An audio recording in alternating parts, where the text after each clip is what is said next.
Hello, thanks for tuning in, and today we'll be playing Cleaved.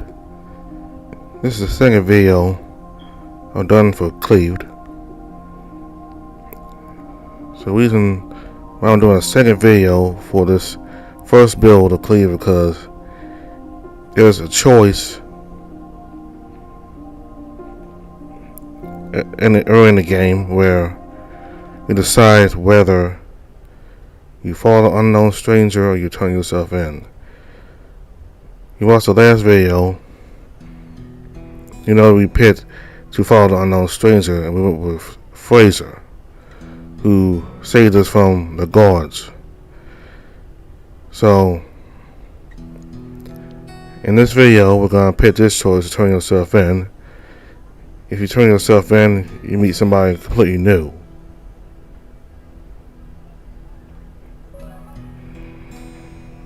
For a moment I consider following the stranger, but an overwhelming sense of fear keeps me grounded after hearing the guard's threats.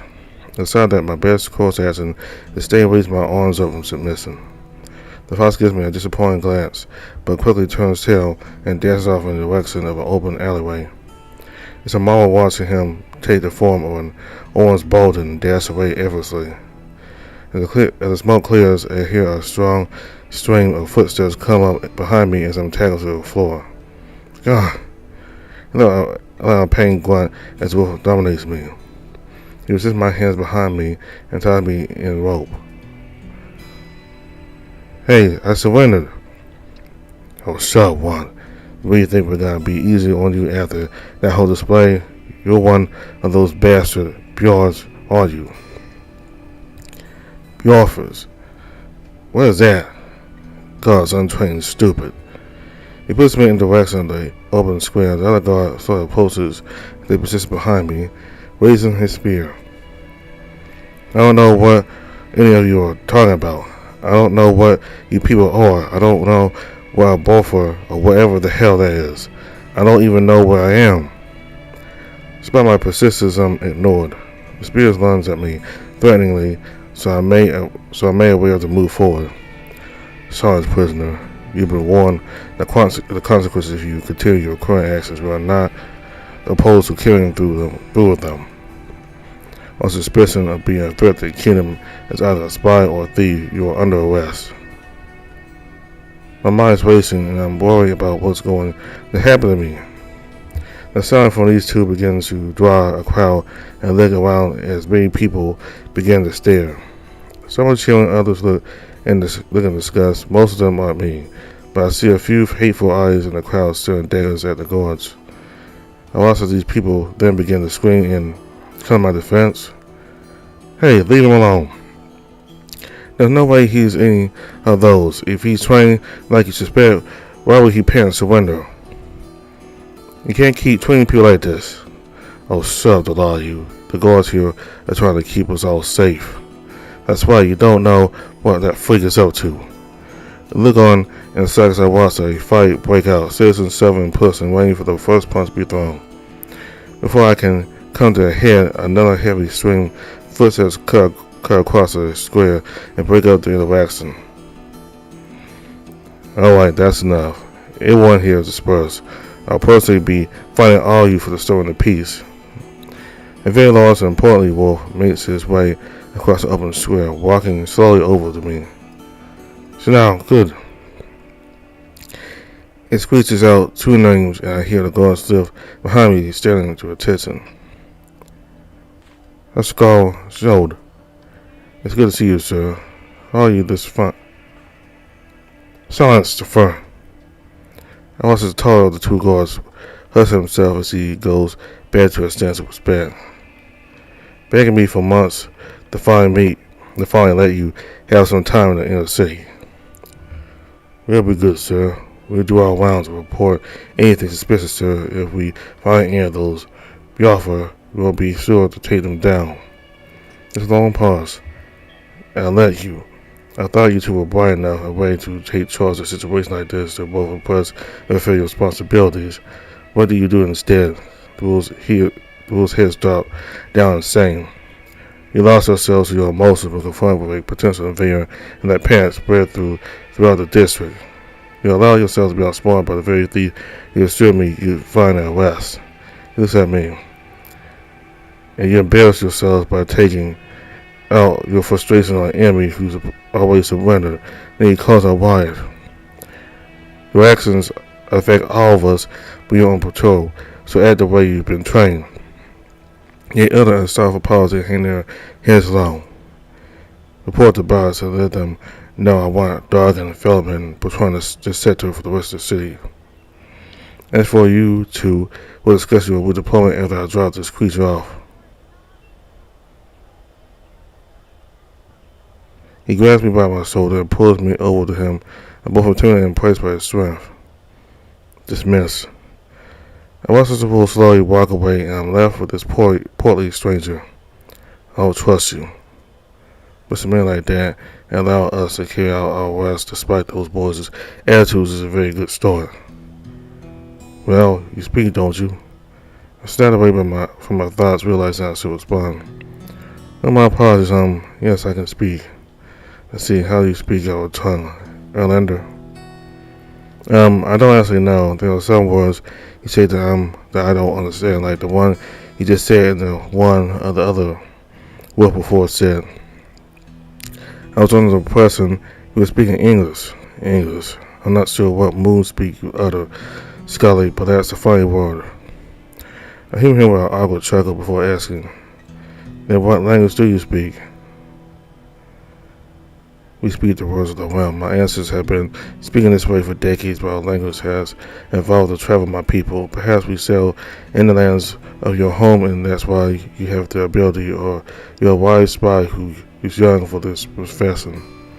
They smashed me on that out another awkward chuckle before cutting myself off with a exhale. I look down.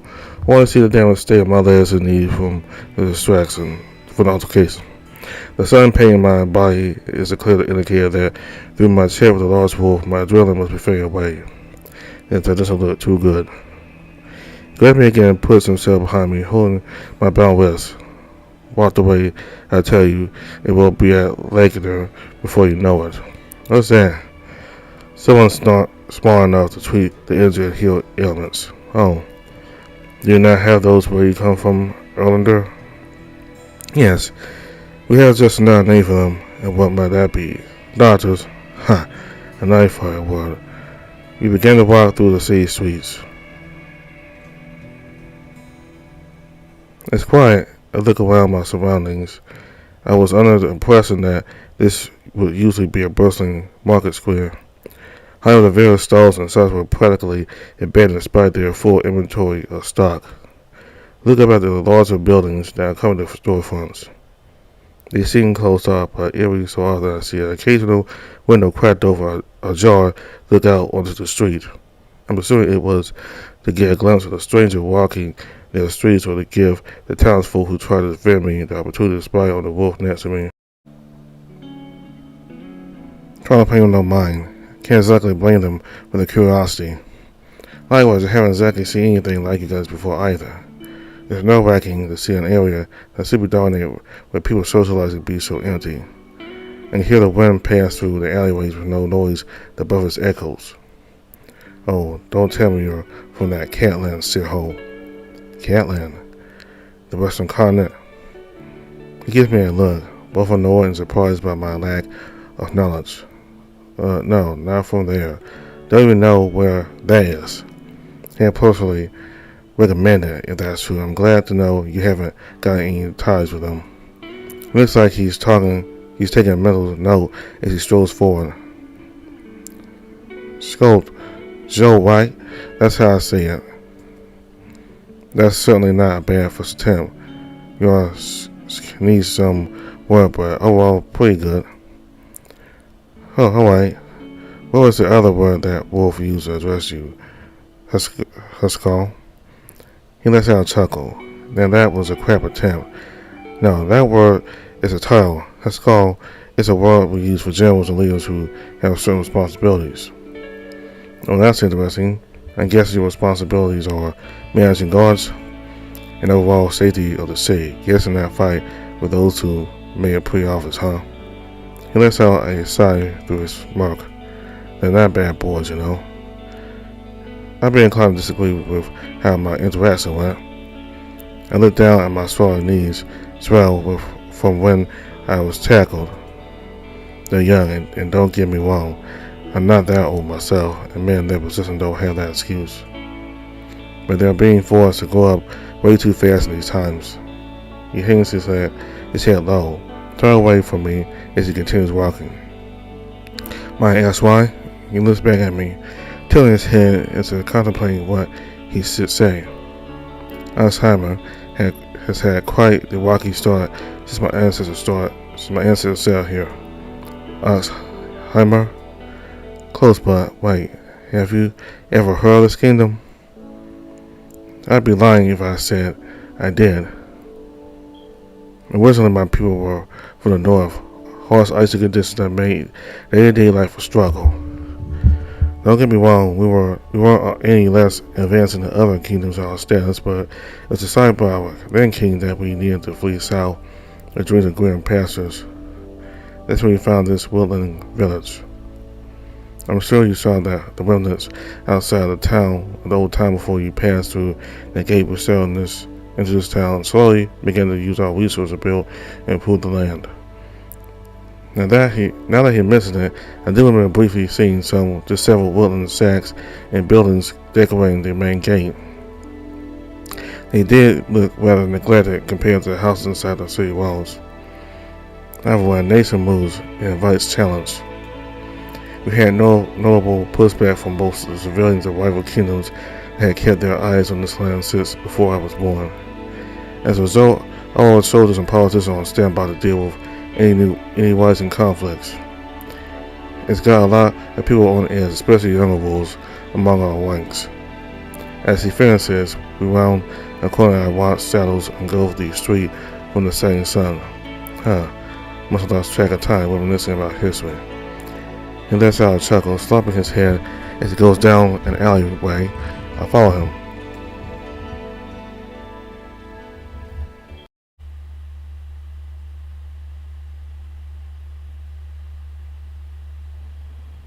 As we emerge from the alleyway, I watch the moonlight settle on the street. The pillars and lampposts that decorate and come to life by lighting up and enhance the moon's glow. The large wolf escorts me to a small cottage-style building. Away from the main streets, he walks up to the door and gives it a hard knock. Run, do a fellow wolf of kindness, and open the door, would you? Footsteps slowly approach the door, and a much skinnier wolf opens it so we can step inside. Well, hello, old friend. Who supposed you up so bad that you need to come and see Skjoll? Good gods! The wolf falls over and stares up at me. I flinch as he immediately gets back up to inspect me. What happened to you? Are you some kind of rat who was skinned for his pelt? Vern relax. The large wolf pulls him back to put some distance between us, spinning me around so he can undo my robes. Well, this strange creature was found marching through the inner gate in the early hours of the morning. I don't know what he is, but my men have reason to believe he poses a threat as a spy. Oh then, why did you bring him here? A question I was wondering myself. He's been a model prisoner so far, no escape attempts, surrendering when told to do so and answering questions when asked. I figured the least I could do is patch him up for the way he was treated earlier. That is much harder to interrogate a corpse that died from infection than it is a healthy living thing. And that's how hard I laugh, which Vern soon joins in. Meanwhile, I'm left to ponder on the statement of interrogation. Before I can speak, Vern spins around and instructs me to take a seat, which I do so. I give him a full view of my knees. As he instructs, I stretch out my hands so he can get a look at the skin that was used to brace my fall. Well, your paws. Wait, are these even called paws? No, they're technically called hands. I see, so you weren't lying about the response to questions. He chokes before assuring me they're fine, and then goes lower to take a look at my legs. They'll heal up just fine, but just to be on the safe side, he grabs a bowl of a thick green concoction and begins applying it to my knees. It stings for a bit, but it's no with a swift exhale. It's quickly ignored as the doctor wets up my legs in cloth. That's surprisingly modern. I suppose for the medical system we have is something a lot of us wolves pride ourselves on. Why? What does your people's medicine look like? Also, what do your people look like? Oh, what's your name? Give the Erlander a second there, Ron. Well, my name's Brian, and I'm a human. Can't say I ever heard of one of them before. Nor can I. Those will come towards the conversation now interested in my discussions. And, well, it differs a lot depending on what country or continent you visit. Our medicine uses a lot of scientific perspective to cure things. Scientific. Another strange word there, Brian. What does it mean? Apology is more the act of using your mind to design things that can help solve current problems. Also, like it's like being a scholar. Will you happen to be one of those, a medicinal scholar? Not in medicine, but more in building and physical devices. I see. Looks like we don't have something Horror could use. Maybe we could pair you with Heim. He's smart and Pratt. What Vern meant to say is that it's rare to see a traveling scholar in this day and age. Isn't that right, Vern? Will stands upright, realizing his ramblings have revealed something I shouldn't have heard. Yes, apologies. The awkward laugh fixed it to his apology, and so to quell my curiosity. I keep this in mind in the event that it could help me. Well, we'll be making a move if he's good to go. We still need to get him processed. Yes, please don't let me keep you any longer. Another drill, Brian. I sat up and turned around, placing my hands back so I can be rebound and score it out. The door goes on just as quick as it came off. We step outside and I faintly hear him say goodbye to Vern. Hey, Skjoll? Yes, Human? That doesn't sound right. He tries to keep things calm, but my mind is preoccupied with his previous statement. Level with me. What's this interrogation guy in town? He starts preparing to say something, but stops himself. You hungry? I really want to get something to eat. He raises his paw and rests it on his gut, waiting for a response. No, not really. As I try to keep him focused, my stomach betrays me, and lets out my growl. If you'll humor me for a bit, I'll tell you whatever you want. Sound good? Fine. And let out a sigh as he leads the way. Surprisingly, the wolf takes me to a bakery of all places. He doesn't chance to the shop clerk too long and comes back with 2 long pieces of pastry. They're flaky and smell heavenly.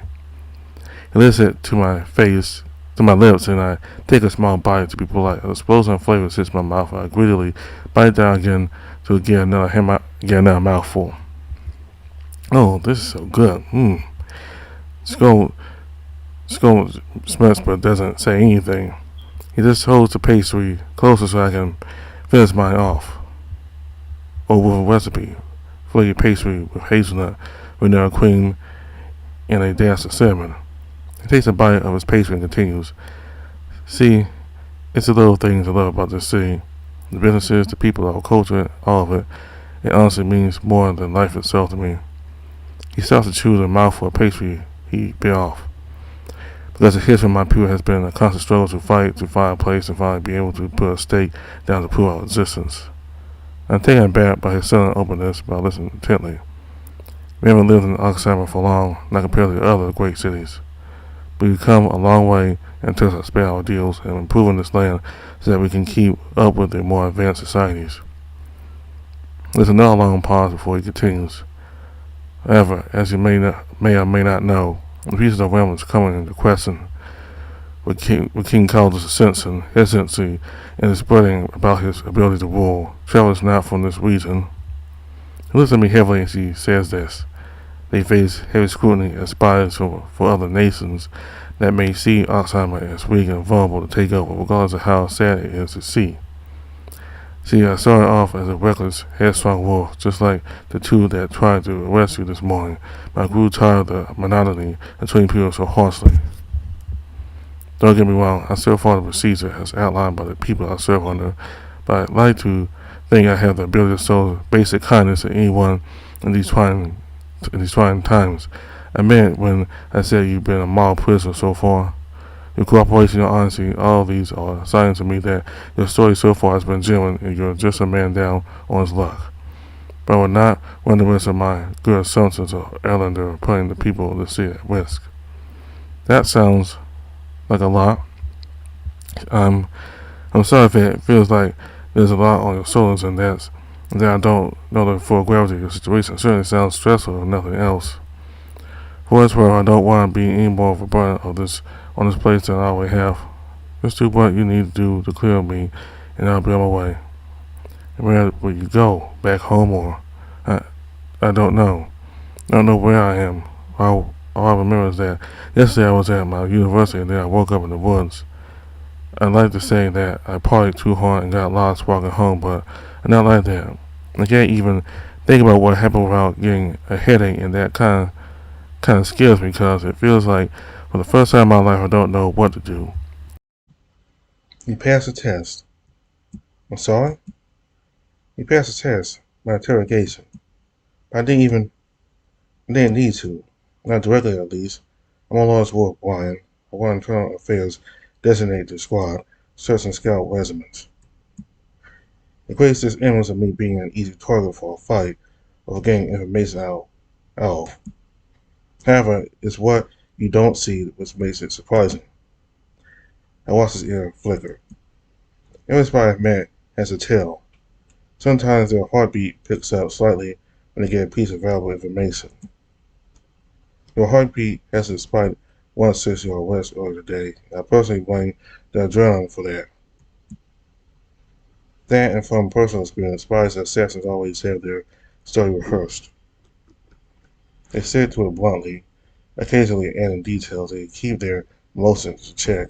Meanwhile, you're on the verge of tears and can't even remember how he got here. He hops out and gestures with his paw to do the same. I quickly stand up and he leads me down what looks like one of the main streets. I've been handling the transfer of Erlander for some time now, so when we get to the holding, I'll be passing on the report to the King and Council. They'll ultimately decide what will happen to you, but at the very least, they'll have my recommendation. Though a bit of advice, why you currently hold some information that may be able to drastically improve their situation.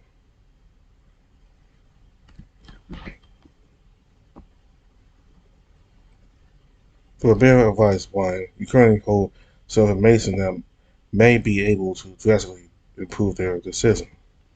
And what would that be? How truthful were you with me when you said you were a scholar? I mean, I was building something tech-related when I was at my university. Then I'll advertise a traveling architect who may be able to assist with the city's current architectural issues. Notice how harder you laugh before I can interject. In the King's impressed, he'll owe you a favor. That could be a way of finding out how to get you home. There was actually a big logical argument, something I wasn't expecting from the big oak. As you approach the fountain square, I look around at the terrace buildings and walkways connecting what I could only presume were restaurants and bars. Is it always this quiet? They look practically abandoned, honestly making the area a bit unsettling. No, nights in addition are normally quite busy. However, we've got a lockdown going on in the ropes. We can catch that fox from this morning. Did he do something wrong? He's built himself quite a reputation as a noble thief. I hear the sarcasm in his voice. He rolls his eyes before continuing. If you ask me, he's a good-for-nothing troublemaker that has done nothing but repeatedly ensure the stability of the people we now govern over. Huh? So how come I'm cut off from my speech as I hear the heavy slam of the gate. Both our heads naturally turn to the rest of the sound we can hear multiple guards shouting. Report. Many guards will bellow the order to a group of passing guards and one of them follows in. Fraser, the bandit, has managed to slip through the east gate and escape into Old Town. Oh, fuck's sake. I hear the aggression radiating from him as he stares the guard down. Skjoll has been instructed to inform me that Skjoll gear has returned from his mission. He'll be leading our squad in the capture attempt. I see Will's expression change. Just for a second, he lets his usually stoic appearance slip, and I watch him break into a childlike wonder before he remembers he has the eyes of a prisoner guardsman upon him. See to it that the capture is completely promptly and effectively, and inform Gator that he is to report to my office after the attempt. He grabs my arm and pulls me along, giving the indication that it's time to move. I be leading the prisoner to the spine. The light of the torches and lamp posts soon fades as we leave the main square. We looked up to the rafters, watching people close their windows and dull the lights as we pass, but I can still feel their eyes on me. At this point, I'm ready to admit that this is just something I have to get used to. But this felt different. This particular feeling of someone watching me is even more ominous than that of a predator stalking its prey. I'm truly surprised you picked this path. Even your niece I thought you would have bolted at the first chance you had. I broke away from Skjoll's grasp and frantically looked around. He tried to say something as he lifts me over, but I'm too wild in my glance to get a grasp of what's going on. Who said that? Well, that would be me. But let's not spoil the surprise yet, Brian. I meant when I said I want to see you, I want to see how your story plays out. The feeling of the ever-watching glance only gets stronger as I fall to my knees. So what the hell are you? Are you the reason I'm here? I wish it was that simple, dear Brian. My, my end will be revealed in turn.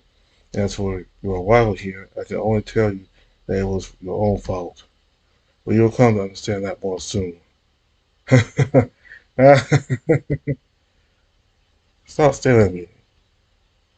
The maniacal laughter sends me over the edge. It feels as if my sprite has been driven through my brain. The pressure disappears as quickly as it came. I fall to the floor, regaining my composure by taking a deep breath. The messages return to no one as I snap back to reality with a sound of creaking wooden shutters and windows slamming. It looked as if the people watching us from their homes were trying inside. So rushes over to give me a hand to back on, using my arms to make it extremely difficult to prop myself up. What the hell was that about? He catches me as I stumble and saying that I'm struggling to walk. He holds me up and slings me over his shoulder. I'm not gonna comment on that because I can't imagine how you feel right now. Hell, I don't really like people watching me either. He lets out a grunt and he takes a step forward.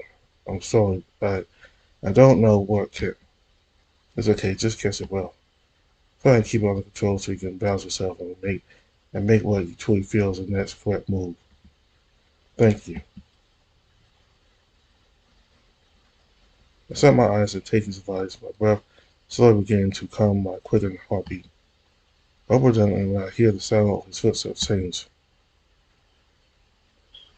They've gone from the rough sounds of the pavement to a fire stone reverberating a soft echo. We're here, by the way. Can you walk? He sets me down, though I have a bit of a wobble from the sudden change of elevation. I quickly regain my balance and begin to walk up the stairs.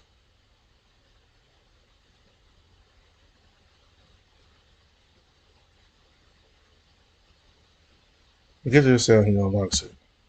After I'm doing the roll for my hands, he gives me a gentle nod to the head inside the cell, which I follow accordingly. Now, I'm going to leave you here as I have to report to the council of today's events. I haven't already know what's going to happen after I do. I look around the cell and see a makes up bed, which I take a seat on and look up at him with an understanding nod. I need to let them know that he came into the city with unauthorized assets and scared some of the citizens. Before I could protest, he started to continue. But I will let them know that I've never seen your kind before, and by the looks of it, neither has anyone else. It's likely you are completely unaware of our customs. I also mention the fact that you willingly surrendered despite the rough treatment you received from the guards responsible for your arrest. You also ignored the escape opportunity you were given by one of the city's most wanted lawbreakers. I continue to not appreciative that I'll be getting a statement in them or a good character. This should help His offer of the aforementioned fair trial they seem to have in place. And lastly, I'll mention to the king himself about your architectural skills to see if that would help with that assessment. Best of luck, Erlander. He turns on his heels and walks away, leaving me in the room to myself. Whether I be faced with that waking nightmare of someone watching me on the other side, it's better to sleep to recover my energy. It turns out the bed is actually rather comfortable. For a while, I find myself in a comfortable position and drift off into sleep. Only 3 hours ago, right before I'm woken up by the echoes of loud footsteps ascending a staircase at a considerable pace. Your reverberations only grow in intensity as you keep going up the stairs. My mind races a little knowledge I have of this person makes it obvious this person has gone past many cells away and there's more than likely coming my way. Before I have a chance to react, I can already see that a large shadow has settled on the last of the steps that reach my cell. The huge shadow cast by this individual leaves me frightened. I subconsciously follow my instincts and back away from the door. Turn over the bed and had to tear the stomach backwards until I hit the wall.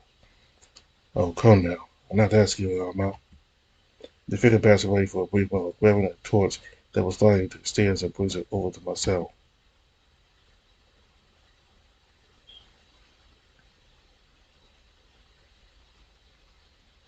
To be fair, the lighting on this level doesn't always make it obvious it's approaching. Who are you?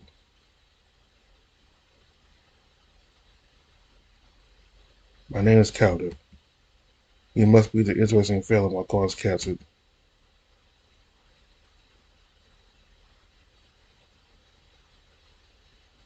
We continue.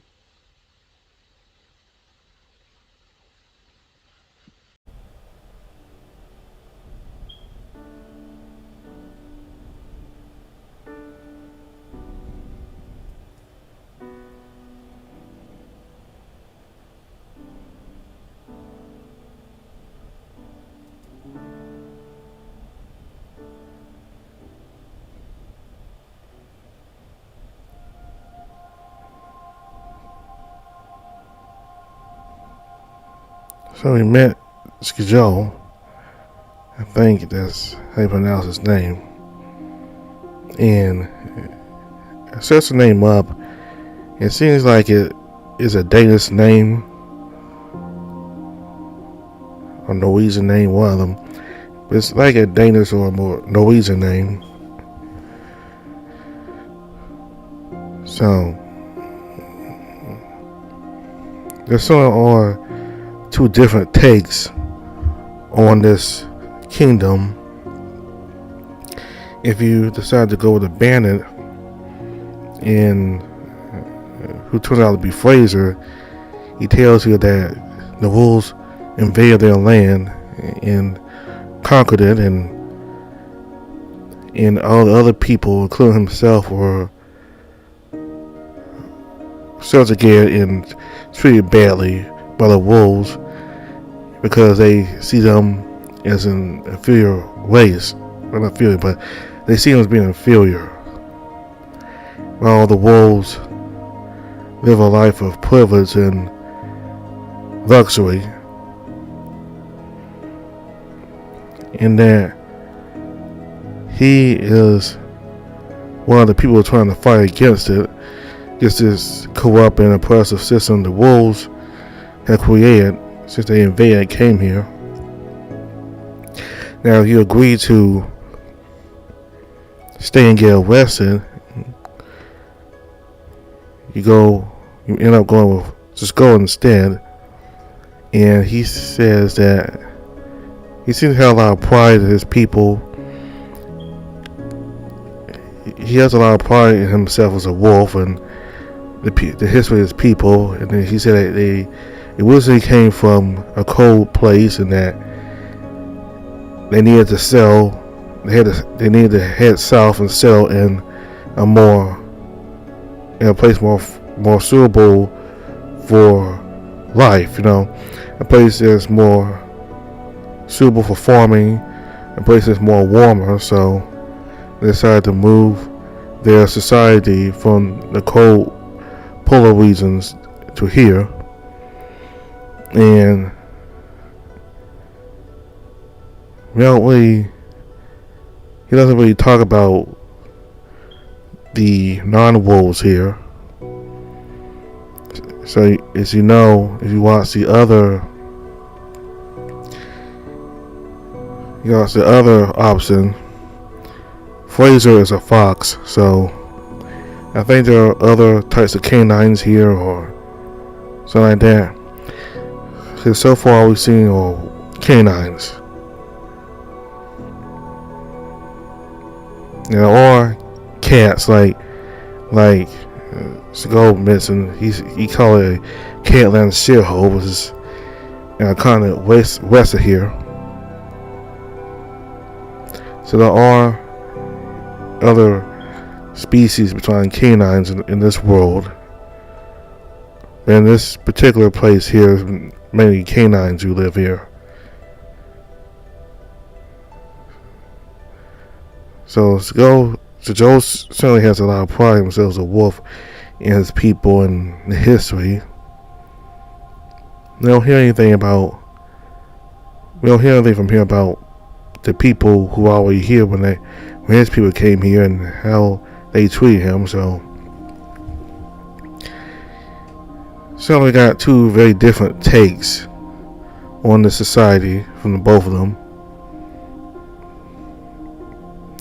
And he certainly considers a fox Fraser to be a noble bandit who deems himself to be a noble thief.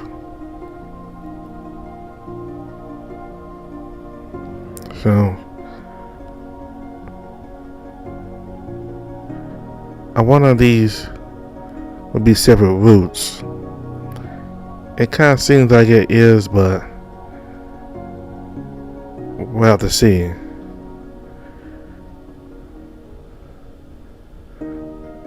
I think eventually, as the story goes on, these two might, the two people that Brian met, Skjoll and Fraser, they'll probably meet again, meet each other up, regardless of what choice you make. So I don't know if it's connect or not, but anyway.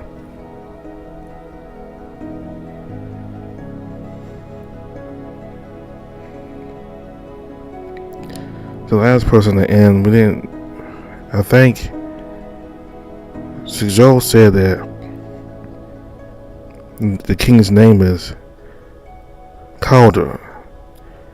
But King Calder rules his kingdom, and the guard who opened the prison door at the very end came to Brian and squatted down and he lifted a hand.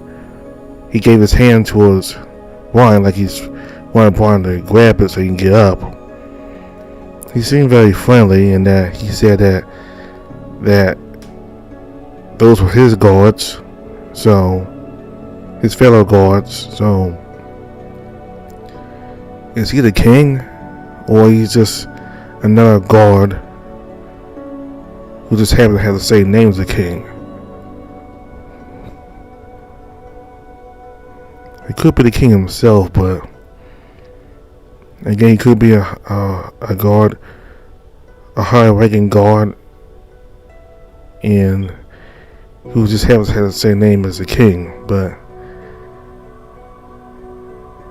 based on his appearance, he doesn't look like a king, but he doesn't have the crown on or anything elaborate. In fact, he looks like he's half naked, only wearing pants, so he doesn't look elaborate, but that doesn't mean he's not the king. Kings, have their own style, and they probably want to look less elaborate so they can fit with the people. So, I like Skjoll. He's very friendly towards Brian. Kind of wondered why he was friendly towards him, but I guess he was friendly to him because Brian chose to give himself up to the authority and be arrested. Plus, he didn't give him any trouble, so I guess he decided to give Brian a break. And in fact, that Skjoll decided to go ahead and tell the king that Brian did not resist arrest, was very cooperative. Certainly, Skjoll is trying to help Brian here, so the king will make a favorable decision for Brian. And he does, Brian, he is a scientist and he has some skills in building stuff, so the kingdom may want Brian to stay if he has any knowledge that he can provide for the kingdom, so he can be more advanced and hold his own against the other kingdoms, which Skjoll said are quite advanced as well. I think the kingdoms. I think when he says that they're advanced, they're really like advanced for a 6 billion world. They're not like advanced like the world Brian came from, but for a 6 billion world or medieval world. I don't know, 6 billion medieval. I was gonna say 6 billion, but for the 6 billion world, those kingdoms are very advanced. And while this kingdom is not primitive, they certainly want to progress forward so they can be just as advanced as the other kingdoms. And they believe that, I think Skjoll believes that by saying favorable things about Brian and plus his skills, being able to build things, he's a scientist, that might get a favorable outcome from the king. And Brian could serve some use to the kingdom. So this is a brand new game I enjoy very much. Wonder what's going to happen next. So all the information for the game is in the description box below. Thank you all very much for watching. Goodbye.